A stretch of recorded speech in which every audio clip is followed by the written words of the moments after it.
جاؤ گے. اور پھر کیا کرتے ہیں, صحت ٹھیک نہیں ہے, گھٹنوں میں درد, یورک ایسڈ بڑھا ہوا ہے, یہ ہوا ہوا ہے, پھر آتے ہیں کہ جی وہ مفتی صاحب کوئی وظیفہ بتا دیں کہ فلانے بزرگ کے پاس چلے جاؤں. پھر وہ فلانے آستانے پہ ایک بڑے اولیاء اللہ بیٹھتے ہیں, آدمی ہے کہ لیکن اولیاء اللہ, اولیاء تو ولی کی جمع ہے بھائی, ولی اللہ ہوتا ہے, اس کو لوگ کیا کہتے ہیں, اولیاء اللہ بیٹھتے ہیں. اولیاء اللہ تو بہت سارے ہول سیل کے حساب سے کہہ رہے ہیں وہ فلانے آستانے میں ایک اولیاء اللہ بیٹھتے ہیں, وہ ایسا دم کرتے ہیں بھائی, ان کے پاس جاؤ, ایسا تعویذ ہے.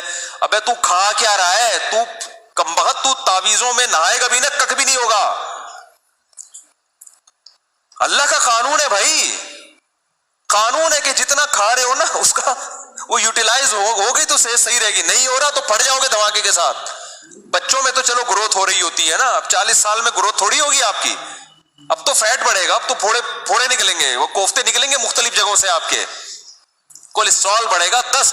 پھر بھی اگر مر جائے آدمی تو پھر اللہ نے مار دیا. اونٹ پہ بیٹھے ہوئے آدمی کو بھی کتا کاٹ لیتا ہے جب انسان کی لکھی ہوئی ہوتی ہے, لیکن پھر اس بیماری پر گناہ نہیں ملتا بلکہ درجات بلند ہوتے. ہمارے نبی صلی اللہ علیہ وسلم بھی بیمار ہوا کرتے تھے, بخار آیا کرتا تھا, اور آپ فرماتے تھے بخار مومن کے حق میں اللہ کی رحمت, لیکن آپ کو یہ بخار معاذ اللہ بد پرہیزی سے نہیں آتا تھا.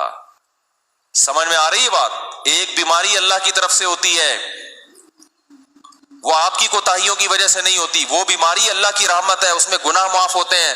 آج جو میجورٹی بیمار ہو رہی ہے وہ اللہ کی خوشی سے نہیں ہو رہی, وہ اپنی حرکتوں سے ہو رہی ہے, اور اس میں امیدیں لگا کے بیٹھے میں بہت ثواب ملے گا, میرے گردے فیل ہو گئے ہیں, مجھے بہت زیادہ کیا ملے گا, ثواب ملے گا, میرے گردے فیل ہو گئے. میں نے ایک صاحب کو کہا, میں نے کہا اپنا بی پی چیک کرا لیا کرو, آپ کے مجھے دماغ کی سیٹنگ کیا لگ رہی ہے, آؤٹ لگ رہی ہے, کبھی کبھار نا میں نے کہا چیک کرا لیا کرو, کیونکہ مجھے نہیں لگ رہا کہ آپ کا بی پی نارمل ہے. کہ ابے چیک ویک کرانے سے کچھ نہیں ہوتا, مجھے خود بتا رہے تھے, ابے بی پی چیک کرانے سے, جب یہ تو انہی کو ہوتا ہے جو چیک کراتے ہیں, الٹا ہوتا ہی انہی کو ہے جو بار بار کیا کرتے ہیں.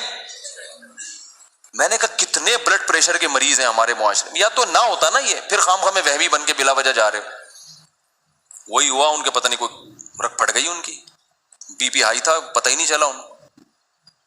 اور ایک صاحب کے ساتھ تو ایسا ہوا, ان کو بھی سمجھایا, ان کا تو انا للہ ہی ہو گیا, اللہ تعالیٰ مغفرت فرمائے. بہرحال وہی بات ہے, اللہ تو معاف کر دے گا اگر بعد والے اس کے لیے توبہ استغفار کریں, لیکن فطرت معاف نہیں کرتی. فطرت نے دماغ کی رگ بولو پڑ دی, اتنا یہ نہیں دے گا کہ بھئی یہ.